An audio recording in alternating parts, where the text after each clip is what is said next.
Imamat pasal 21. Kudusnya para imam. Tuhan berfirman kepada Musa, "Berbicaralah kepada para imam, anak-anak Harun, dan katakan kepada mereka, seorang imam janganlah menajiskan diri dengan orang mati di antara orang-orang sebangsanya, kecuali kalau yang mati itu adalah kerabatnya yang terdekat, yakni ibunya, ayahnya, anaknya laki-laki atau perempuan, saudaranya laki-laki, saudaranya perempuan yang masih perawan dan dekat kepadanya karena belum mempunyai suami. Dengan mereka itu bolehlah ia menajiskan diri. Sebagai suami, janganlah ia menajiskan diri di antara orang-orang sebangsanya, dan dengan demikian melanggar kekudusannya. Janganlah mereka menggundul sebagian kepalanya, dan janganlah mereka mencukur tepi janggutnya, dan janganlah mereka menggoresi kulit tubuhnya. Mereka itu harus kudus bagi Allahnya, dan janganlah mereka melanggar kekudusan nama Allahnya. Karena merekalah yang mempersembahkan segala korban api-apian Tuhan, santapan Allah mereka, dan karena itu haruslah mereka kudus. Janganlah mereka mengambil seorang perempuan sundal, atau perempuan yang sudah dirusak kesuciannya, atau seorang perempuan yang telah diceraikan oleh suaminya, karena imam itu kudus bagi Allahnya. Dan kamu harus menganggap dia kudus, karena dialah yang mempersembahkan santapan Allahmu. Ia harus kudus bagimu, sebab aku, Tuhan, yang menguduskan kamu adalah kudus. Apabila anak perempuan seorang imam membiarkan kehormatannya dilanggar dengan bersundal, maka ia melanggar kekudusan ayahnya, dan ia harus dibakar dengan api.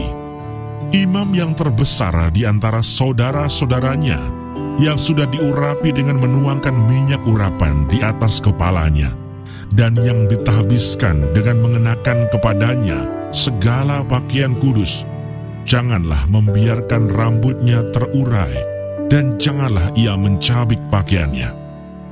Janganlah ia dekat kepada semua mayat, bahkan janganlah ia menajiskan diri dengan mayat ayahnya atau ibunya.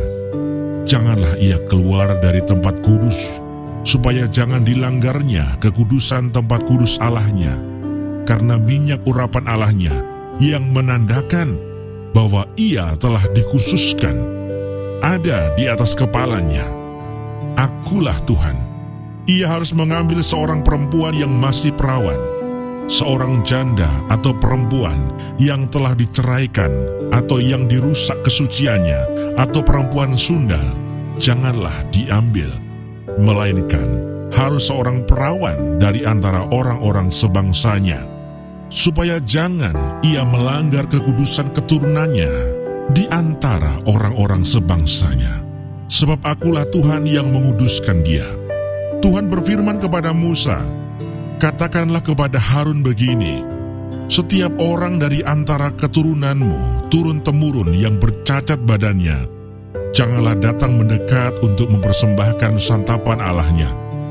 Karena setiap orang yang bercacat badannya tidak boleh datang mendekat. Orang buta, orang timpang, orang yang bercacat mukanya, orang yang terlalu panjang anggotanya, orang yang patah kakinya atau tangannya, orang yang berbongkol atau yang kerdil badannya, atau yang bular matanya, orang yang berkedal atau berkurap, atau yang rusak buah pelirnya. Setiap orang dari keturunan Imam Harun yang bercacat badannya, janganlah datang untuk mempersembahkan segala korban api-apian Tuhan. Karena badannya bercacat, janganlah ia datang dekat untuk mempersembahkan santapan Allahnya. Mengenai santapan Allahnya, baik persembahan-persembahan maha kudus maupun persembahan-persembahan kudus boleh dimakannya. Hanya janganlah ia datang sampai ke tabir, dan janganlah ia datang ke mezbah, karena badannya bercacat, supaya jangan dilanggarnya kekudusan seluruh tempat kudusku. Sebab akulah Tuhan yang menguduskan mereka." Demikianlah Musa menyampaikan firman itu kepada Harun serta anak-anaknya dan kepada semua orang Israel.